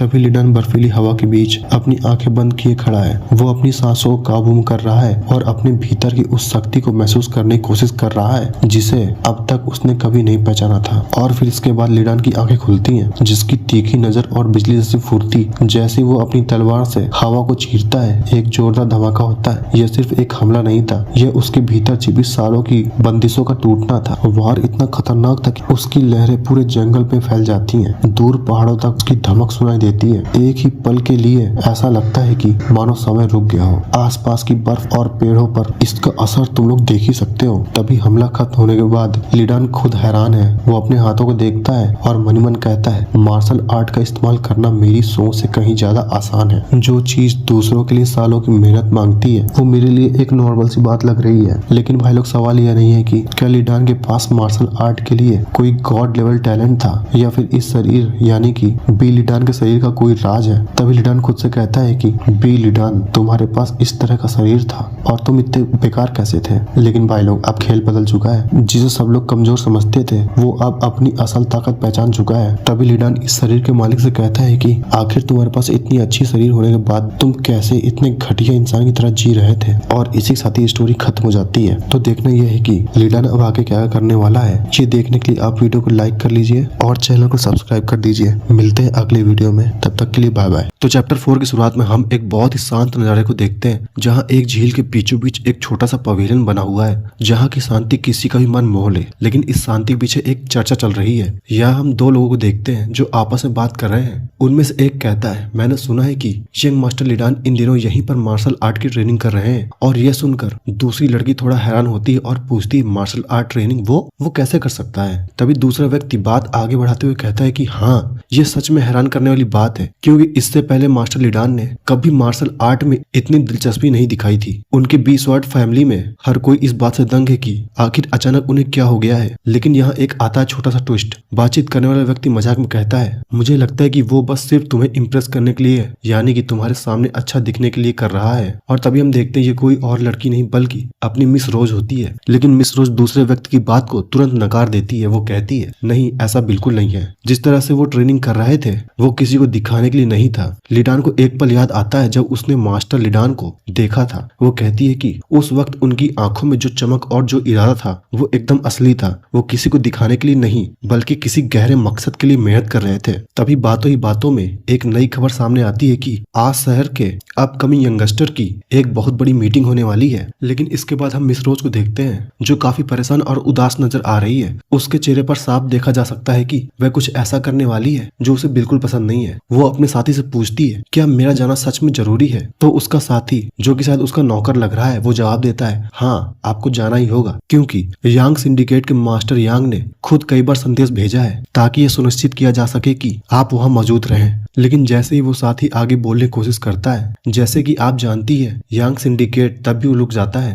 तभी मिस रोज उसे बीच में टोकते हुए गुस्से में चिल्लाती है, बस बहुत हुआ। वो कहती है, बस मैं और बातें नहीं सुनना चाहती। वह थकी हुई आवाज में कहती है, मैं चाहूंगी, इसलिए अब बोलना बंद करो। माहौल एकदम शांत हो जाता है। मिस रोज के चेहरे पर बेबसी और गुस्सा दोनों है। उसे शायद इस बात का दुख है कि वह अपनी मर्जी के खिलाफ इस समझौते या मीटिंग के लिए मजबूर है। तभी लड़का अपनी गलती महसूस होने पर वह धीरे से कहता है, मुझे माफ करना, मैं बाहर जाने की तैयारी करता हूँ। और ये लड़का पता नहीं लड़की है कि लड़का, मुझे भी पता नहीं है, या फिर थोड़ी देर में पता चल जाएगा। तभी कैमरा फिर से जूम आउट होता है और हमें फिर से वही झील दिखाई जाती है जो दिखने में बहुत ज्यादा प्यारी लग रही थी, जिसके बीच एक छोटा सा पवेलियन बना है। यह जगह जितनी शांत है उतना ही मिस रोज का मन अशांत है। तभी हम दूसरे सीन में देखते हैं कि एक हलचल भरा एंशिएंट सिटी, जहाँ शाम का वक्त है, लोग सड़कों पर घूम रहे हैं और यहीं कहीं हमारी कहानी का अगला मोड़ इंतजार कर रहा है। लेकिन तभी इसके बाद हम लिडान को देखते हैं जो कि एक ऊंची इमारत की बालकनी से नीचे शहर की हलचल देख रहा है। उसके मन में उथल पुथल मची हुई है। वह सोचता है, मैं बाहर गलियों में इसलिए आया था ताकि मुझे अलायंस लीडर की मौत की कोई खबर मिल सके।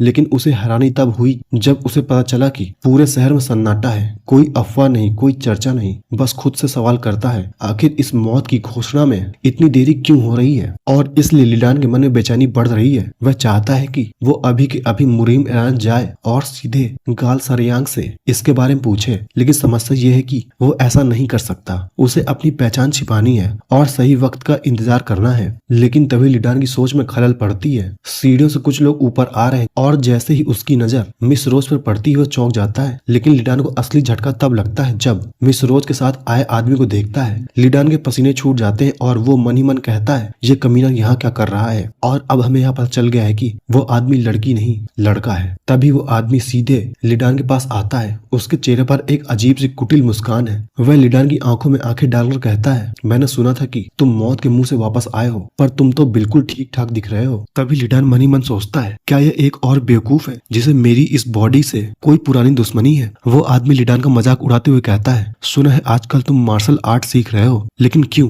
क्या मुझे पीटने का इरादा है। लिडान शांत रहता है। उसके चेहरे पर एक हल्की सी मुस्कान आती है जो काफी रहस्यमयी लग रही है। लेकिन तभी लिडान धीरे से कहता है, मार्शल आर्ट सिर्फ लोगों को पीटने के लिए कौन सीखता है। तभी लिडान अपनी नजरें उठाता है और एक ठंडी आवाज में कहता है, इसे तो उस इंसान को खत्म करने के लिए सीखा जाता है जिसे आप मारना चाहते हैं। लिडान की आंखों में देखते ही उस आदमी की रूह कांप जाती है, उसे पसीना आ जाता है और वो सोचता है इसकी आंखें इतनी डरावनी कैसे हो सकती हैं? मुझे लिडान जैसे मामूली बंदे से इतना डर क्यों लग रहा है? लेकिन लिडान तुरंत माहौल बदल देता है और शांति से अपनी चाय पीने लगता है। सामने वाला शख्स अपनी घबराहट छुपाने के लिए पुरानी बातें याद दिलाने लगता है कि कैसे लिडान ने पहले मिस सॉन्ग से मार खाकर रोया करता था। लेकिन तभी लिडान अजीब सा मुंह बनाकर थोड़ा कंफ्यूज लग रहा है और वो मन ही मन सोचता है कि डेप्ट लवर, क्या मैंने कभी इस कमीने से पैसे उधार लिए थे? मुझे बाद में गुआंगताओ से इस बारे में पूछना पड़ेगा। लेकिन तभी वो आदमी मिस सॉन्ग की तरफ मुड़ता है और पूछता है, मिस सॉन्ग, क्या ये कमीना आपको परेशान कर रहा है? तभी मिस सॉन्ग मुस्कुराते हुए जवाब देती है, बिल्कुल भी नहीं। तभी मामला और बिगड़े उससे पहले लिडान अपनी टोपी उठाता है और वहाँ से निकलने का फैसला करता है। वो आदमी हैरान होकर पूछता है, अरे तुम कहाँ जा रहे हो? लेकिन लिडान बिना पीछे मुड़े उसे चेतावनी देता है, अब से इधर उधर लोगों को घूरना बंद करो। तभी लिडान चलते चलते अपने मन में सोचता है कि इन जैसे बच्चों पर अपने इमोशन को बर्बाद करने का कोई फायदा नहीं है। और हमें यहाँ एक बड़ा ट्विस्ट पता चलता है। जैसा कि हमें पता है कि लिडान इस दुनिया का नहीं है। लिडान मन ही मन सोचता है, मुझे पता नहीं कि मेरा रिकारनेशन बी लिडान के रूप में क्यों हुआ है, लेकिन कम से कम मैं अपना समय इन बेकार की चीजों पर बर्बाद नहीं करना चाहता। तभी लिडान सीढ़ी से उतरने लगता है और ऊपर खड़ी मिस रोज अपने मन ही मन सोचती है, उस कमीने के तेवर कुछ बदले बदले से लग रहे हैं। उसकी आंखों में शक साफ दिखाई दे रहा है। आखिर ऐसा क्या हुआ है जो उसे इतना अलग बना रहा है? तभी हम देखते हैं सूरज ढल रहा है और आसमान का रंग गहरा हो गया है। और तभी हम देखते हैं कि एक आदमी देर शाम को आंगन में सफाई कर रहा है। झाड़ू की आवाज साक साक सन्नाटे को चीर रही है। और तभी लिडान अपनी मस्त टोपी पहनकर वहां पहुंचता है और हैरानी से पूछता है, तुम इतनी देर रात को सफाई क्यों कर रहे हो? तभी सफाई कर रहा गुआंगताओ रुकता है और जवाब देता है, हमें खबर मिली है कि लीडर यांग थोड़ी देर में यहाँ आने वाले हैं। लेकिन यहाँ एक बड़ा ट्विस्ट है, क्योंकि हमारा लिडान बड़ी मासूमियत से पूछता है, लीडर यांग वो कौन है? और यह सुनकर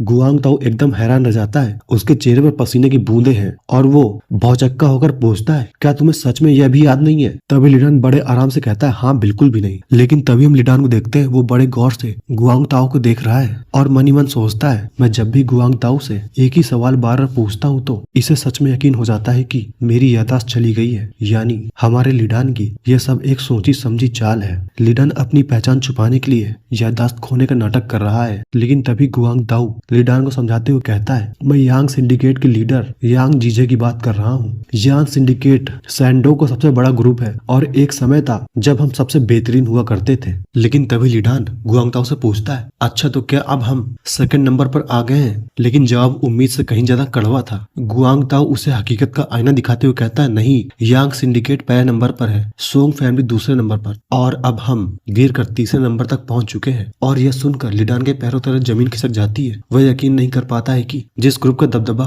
कभी सबसे ज्यादा था, उसकी इतनी बुरी हालत कैसे हो गई। वह हैरानी से पूछता है, तुमने तो कहा था हम सबसे बेस्ट हैं, फिर हम इतना नीचे कैसे आ गए? आखिर हुआ क्या? लेकिन तभी गुआंगताओ लिडान की तरफ एक अजीब सी नजरों से देखता है और कहता है, क्या तुम वाकई में ये सवाल मुझसे पूछ रहे हो? लेकिन तभी लिडान थोड़ा झिझकने लगता है। वह धीरे से पूछता है, तो क्या सब मेरी वजह से हुआ है? और जवाब में मिलता है एक सीधा और सपाट, हाँ ये सब तुम्हारी वजह से है। और अब गुआंगताओ ने साफ कर दिया कि लिडान ने पिछले कुछ समय में जो बड़ी मुसीबतें खड़ी की थी, उन्हें सुलझाने में सारा पैसा पानी की तरह बहा दिया गया। ग्रुप की माली हालत इतनी खराब हो गई कि उन्हें अपने मार्शल आर्टिस्ट की संख्या को भी कम करनी पड़ी। और यह सुनकर लिडान को यकीन नहीं होता। वह पूछता है, क्या मुझ पर वाकई कर्ज है? तो गुआंगताओ उसे याद दिलाता है कि वह न केवल कर्ज में डूबा है, बल्कि उसने सबसे ज्यादा पैसा लेसर यांग सिंडिकेट से उधार लिया है। और तभी हमें स्क्रीन पर एक खतरनाक आदमी का शक्ल दिखाई जाती है। यह वही शख्स है जिसने लिडान को पैसे दिए थे और वे उसे अब डेथ लवर बास्टर्ड कहकर बुलाता है। और इसलिए लिडान को समझ आता है कि आखिर वह आदमी उसके सामने इतना चौड़ा होकर क्यों घूम रहा था। लेकिन तभी हम गुआंगताओ को देखते हैं। वो असली सच्चाई बताता है कि बर्बादी कितनी बड़ी है। जो कभी 3 बड़े और ताकतवर स्वॉर्डमैन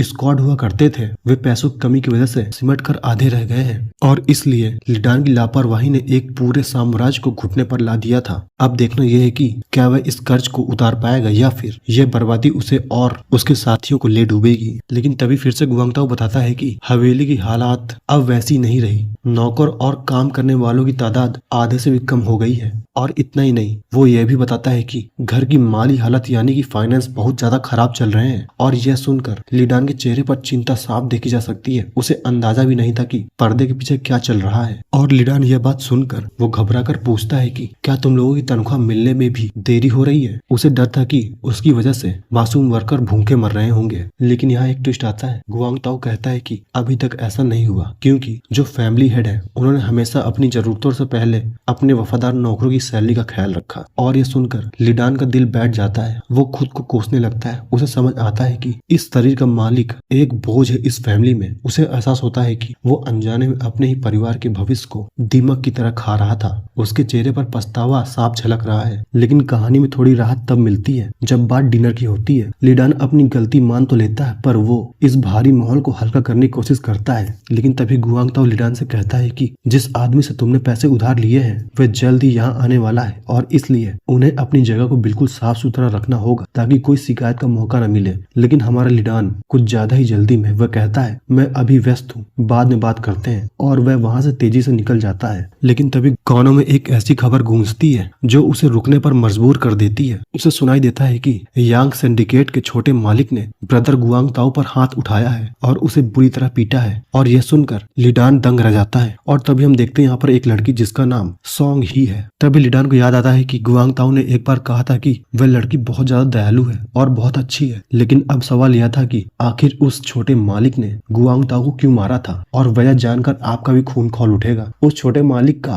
कहना था कि आंगन में कचरा फैला हुआ था और उसके मुताबिक कामचोर नौकरों को सबक सिखाना जरूरी है। लेकिन असली ट्विस्ट तो यहाँ आता है। वह लड़की रोते हुए बताती है कि कचरा किसी नौकर ने नहीं फैलाया था बल्कि उस छोटे मालिक ने खुद ही कचरा वहाँ फेंका था। यानी उसने खुद गलती की और इल्जाम बेकसूर नौकरों पर डाल दिया ताकि उन्हें पीटने का बहाना मिल जाए। और तभी लड़की कांपते हुए कहती है कि वो वही था जिसने कचरा फेंका था और फिर भी उसने हमारे परिवार के नौकरों को पीटा, वो भी हमारे अपने ही घर के नौकरों को। और ये सुनकर लिडान सन्न रह जाता है। उसे यकीन नहीं हो रहा है कि जिसे वो जानता था वो इतना गिर सकता है। वो धीरे से पूछता है क्या मैं भी उस वक्त वहाँ मौजूद था? और जवाब आता है हाँ तुम वहाँ मौजूद थे यंग मास्टर। लेकिन बात वहाँ सिर्फ होने की नहीं थी। वो लड़की चिल्लाकर कहती है तुम सिर्फ वहाँ थे ही नहीं बल्कि तुम तो हंस रहे थे। जब भाई गुआंग ताओ को बेरहमी से पीटा जा रहा था तब तुम खड़े होकर मजे ले रहे थे और मुस्कुरा रहे थे। ये सुनते ही बी लिडान के पैरों तले जमीन खिसक जाती है। उसका चेहरा गुस्से से लाल हो जाता है। उसे अपनी आंखों पर यकीन नहीं हो रहा है कि वो इतना बड़ा बेवकूफ था। उसके मन में बस एक ही नाम गूंज रहा है, लिडान। लिडान खुद को कोसते हुए सोचता है वो सच में एक नीच बेवकूफ और घटिया इंसान है। वो ऐसा कैसे कर सकता है? और तभी इसके बाद हम फ्लैशबैक में देखते हैं कि कैसे लिडान शराब में झूम रहा था और बाकी दूसरा इंसान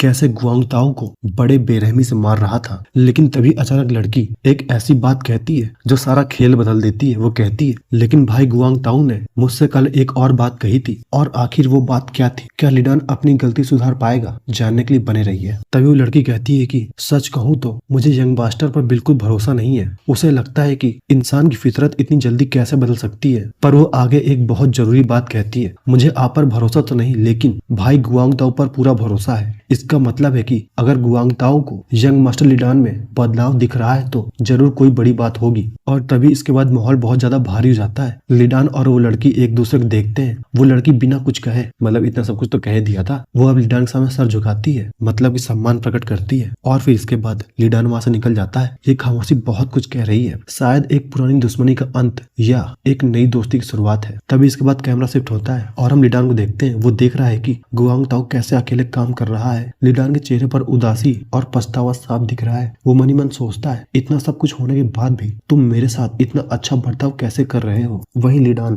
जिसे सब नफरत की नजर से देखते थे, आज वो अपनी ही की हुई गलतियों पर शर्मिंदा है। और तभी सीन शिफ्ट होता है और हमें एक शाम दिखाई जाती है। आसमान का रंग बदल रहा है। बैकग्राउंड से हमें किसी के चलने की आवाज आ रही है, जैसे कोई चुपके से चलते हुए आ रहा है। हवा में एक अजीब सी खामोशी है जो किसी बड़े तूफान का इशारा दे रही है। लेकिन तभी अचानक सन्नाटा टूटता है। एक जोरदार चिल्लाहट गूंजती है, the syndicate leader is here, यानी सिंडिकेट का लीडर यहाँ पहुंच चुका है। और ये खबर बिजली तरह फैल जाती है और महल के गार्ड्स और वहाँ मौजूद लोग पूरी तरह से अलर्ट हो जाते हैं। हर तरफ खलबली मच जाती है। और इसके बाद हम देखते हैं भारी दरवाजे के खुलने की आवाज, और इसके बाद हम देखते हैं कुछ लोगों के पैर, और ये कदम किसी आम इंसान के नहीं बल्कि उस शख्स के हैं जिससे पूरी सल्तनत थर थर कांपती है। कैमरा धीरे धीरे ऊपर की ओर बढ़ता है और सबसे पहले हमें उसके जूते और नीले रंग के शाही लिबास की झलक मिलती है। और फिर हमारे सामने आता है वो अजीब सा खौफनाक चेहरा जिसकी लंबी दाढ़ी है, सिर पर पारंपरिक कोरियाई गट यानी कि हैट है और आंखों में एक ऐसी चमक जो किसी को भी डरा दे। उनके पीछे उनके वफादार और खतरनाक लड़कों की एक पूरी फौज है और उनके चेहरे के भाव देखकर साफ लग रहा है कि वो यहाँ के शांति समझौते के लिए नहीं बल्कि तबाही मचाने आए हैं। और इसी के साथ ही चौथा चैप्टर चैप्टर खत्म हो जाता है। तो चैप्टर 5 की शुरुआत एक खामोश रात से होती है जहां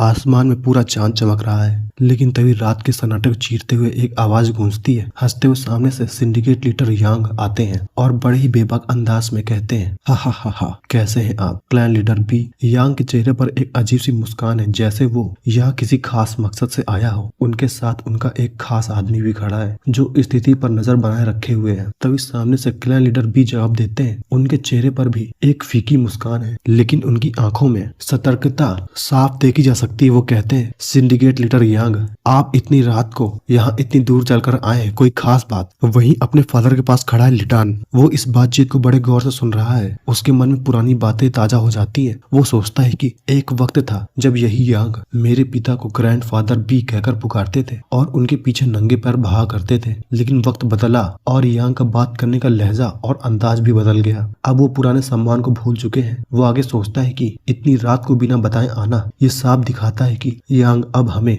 नीचे दिखाने की कोशिश कर रहे हैं। कोई भी इंसान ऐसा तब तक नहीं करता जब तक कि वो सामने वाले को खुद से कमजोर न समझे। लेकिन तभी यांग की नजर लिडान पर पड़ती है और माहौल और भी ज्यादा गंभीर हो जाता है और लिडान मन ही मन यांग को गाली दे रहा है। वो सोच रहा है कि ये साला कमबख्त आखिर उसने गुआंग ताओ को इतनी बुरी तरीके से क्यों मारा। और तभी इसके बाद हम देखते हैं कि दोनों क्लैन मास्टर के बीच एक डीलिंग चल रही है। यांग मिस्टर ली से पूछते हैं कि क्या तुम हेबेई के पेंग फैमिली के ग्रैंड मास्टर पेंग वेंडियो को जानते हो। तो मिस्टर ली बड़ी अदब से जवाब देते हैं, जी हाँ बिल्कुल जानता हूँ। और भाई लोग, अब कहानी में आता है असली ट्विस्ट, क्योंकि यांग मिस्टर ली को बताता है कि उन्होंने ग्रैंड मास्टर पेंग के साथ हाथ मिला लिया है और एक नया बिजनेस शुरू करने वाले हैं। वो अपनी तारीफ करते हुए कहता है कि उसने अपने क्लैन लीडर बी के लिए ग्रैंड मास्टर के सामने बहुत अच्छी बात कही है ताकि ये डील पक्की हो जाए। लेकिन भाई लोग, ये यांग तो अलग ही लेवल का स्वार्थी निकला। वो जोर जोर से हंसने लगता है। वो बड़े घमंड से कहता है, तुम जानते हो ना, मैं ही अकेला हूँ जो हमारे क्लैन लीडर बी का इतना ख्याल रखता है। तभी लिडान के फादर मिस्टर ली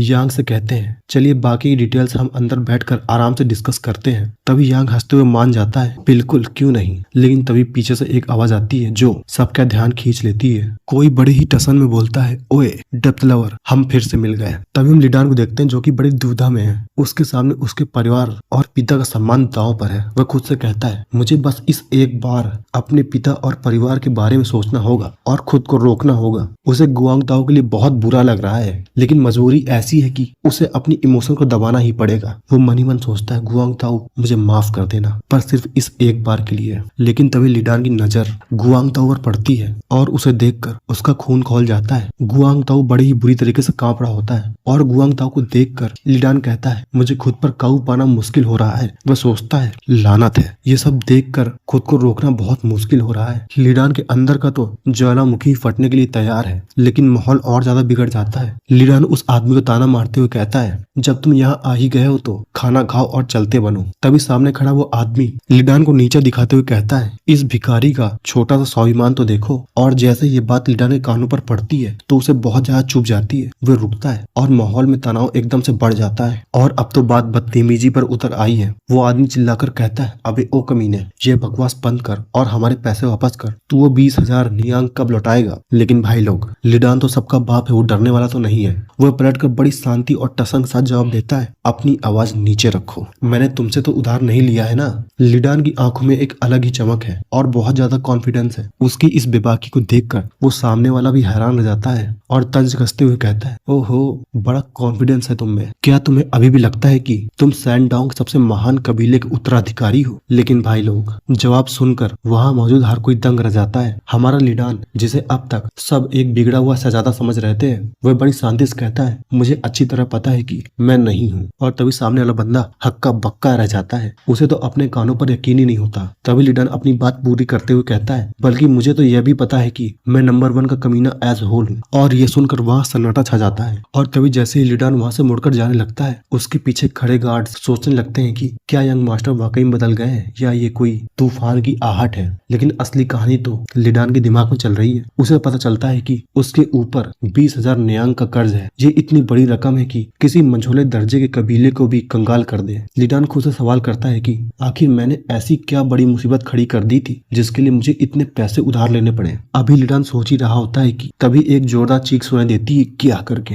तभी लिडान की नजर आदमी पर पड़ती है जो एक मासूम को परेशान कर रहा है। वह आदमी चिल्लाकर कहता है, चूंकि तुम्हारा वो कचरा मालिक मेरी बात नहीं सुन रहा है तो अब उसकी जगह मैं ये काम तुमसे करवाऊंगा। और तभी लिडान पीछे मुड़कर देखता है जिसकी आंखों में एक बहुत ज्यादा ज्वालामुखी फूट रहा है। लेकिन तभी अचानक गुआंग ताओ उस बेकार के आदमी के पास जाता है और चिल्लाता है, यंग मास्टर रुकिए, ये तो अभी बस एक छोटी सी बच्ची है। गुआंग ताओ किसी तरह उस बच्ची को बचाने की कोशिश कर रहा है, लेकिन यंग मास्टर को तो जैसे अपनी बेइज्जती बर्दाश्त ही नहीं हुई। वो दांत पीसते हुए कहता है, तेरी इतनी हिम्मत कैसे हुई मुझ जैसे ऊंचे खानदान के इंसान पर हाथ डालने की, तू नीच कमीने। और यह सुनते ही गुआंग ताओ की रूह कांप जाती है। वो जल्दी से उसका हाथ छोड़ देता है। उसे एहसास हो चुका है कि उसने मौत को दावत दे दी है। बचने कोई रास्ता न देख गुआंग ताओ तुरंत घुटनों के बल गिर पड़ता है और गिड़गिड़ाने लगता है, मुझे माफ कर दीजिए, मेरी इस हिमाकत के लिए मुझे गहरा खेद है। पीछे खड़ी छोटी बच्ची बस डरी सहमी ये सब कुछ देख रही है, लेकिन यंग मास्टर के मन में तो कुछ और ही बात चल रही है। वो एक शैतानी मुस्कान के साथ सोचता है, ये कमीना सच में अपनी मौत मांग रहा है। पर तभी पासा पलट जाता है। इससे पहले कि यंग मास्टर कुछ करता, उसे एक जोरदार झटका लगता है। वो चिल्लाता है, तुम वही हो ना जो उस वक्त वहां थे।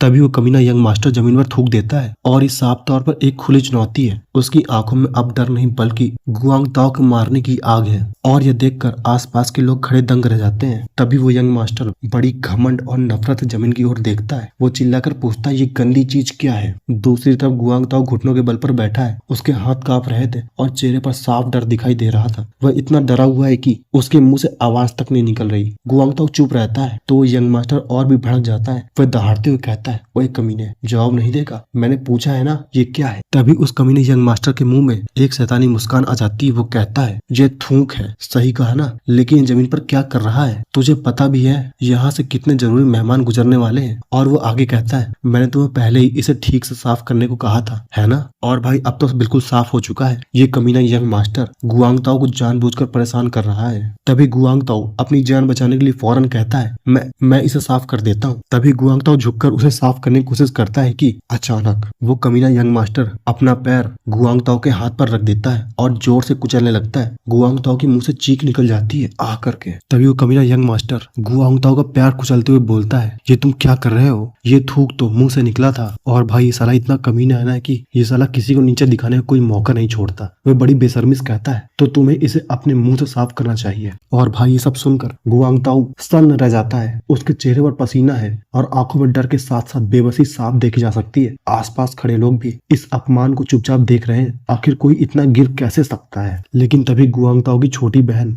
उससे बिल्कुल बर्दाश्त नहीं होता। अपनी आंखों में आंसू लिए चिल्लाती है, भैया मैं इसे साफ कर दूंगी, मैं कर दूंगी। वह अपने भाई को उस लिज्जत से बचाने के लिए खुद को दांव पर लगाने को तैयार है। लेकिन जैसे वो लड़की आगे बढ़ती है तो गुआंग ताओ जोर से चिल्लाता है। वह उसे जोर से डांटते हुए कहता है, तुम ये क्या बकवास कर रही हो? वह अपनी बहन को इस गंदगी और अपमान से दूर रखना चाहता है। तभी गुआंग ताओ अपनी बहन से कहता है, जल्दी अंदर जाओ और सभी का ख्याल रखो और अंदर जाके पूछो सबसे, आप लोगों को किसी चीज की जरूरत तो नहीं, जल्दी जाओ। लड़की सहमी हुई है और उसकी आंखों से आंसू थम ही नहीं रहे, लेकिन वह अपने भाई का हुक्म टाल भी तो नहीं सकती। तभी इसके बाद कैमरा शिफ्ट होता है लिडान पर, जिसकी आंखों में एक अजीब सी खामोशी है। उसके सामने गुआंग ताओ की बहन खड़ी है जिसकी आंखों में आंसू है। वो चिल्लाकर कहती है, हरी एंड गो, यानी कि जल्दी यहाँ से चले जाओ। और ये लड़की लिडान पर इसलिए चिल्ला रही है क्योंकि वो लिडान को बिल्कुल भी पसंद नहीं करती, क्योंकि उसे इस पर बिल्कुल भी भरोसा नहीं। तभी लिडान बिना किसी इमोशन के मुड़ता है और बस एक ही शब्द कहता है, राइट, तुमने सही कहा। लेकिन लिडान जाने से पहले कुछ ऐसा कहता है जो पूरे माहौल को ठंडा कर देता है। वो कहता है, हमें ये गंदगी साफ कर देनी चाहिए। और ये सुनते ही उस लड़की के पैरों तले जमीन खिसक जाती है। उसके चेहरे पर शौक साफ देखा जा सकता है। उसे यकीन नहीं हो रहा है कि ये वही इंसान है जिसे वो जानती थी। तभी पीछे खड़े कुछ लोग हंसने लगते हैं और उनमें से एक कहता है, जैसा सोचा था ये बस एक अफवाह थी कि यंग मास्टर लिडान बदल गए हैं, वो तो आज भी वही निर्दयी इंसान है। और ये सुनकर साफ हो जाता है कि यंग मास्टर लिडान ने अपनी पुरानी छवि को बरकरार रखा है। लेकिन तभी इसके बाद हम गुआंग ताओ को देखते हैं। उसकी हिम्मत पूरी तरह टूट चुकी है। वो कांपती हुई आवाज में कहता है, हाँ मैं इसे साफ कर दूंगा। वो घुटनों के बल बैठ जाता है और फर्श को साफ करने लगता है, लेकिन असल में तो वो अपनी उम्मीदों और अपने टूटे हुए दिल के टुकड़ों को समेट रहा है। उसकी आंखों से गिरते हुए आंसू इस बात का सबूत है कि आज वफादारी की हार हुई है।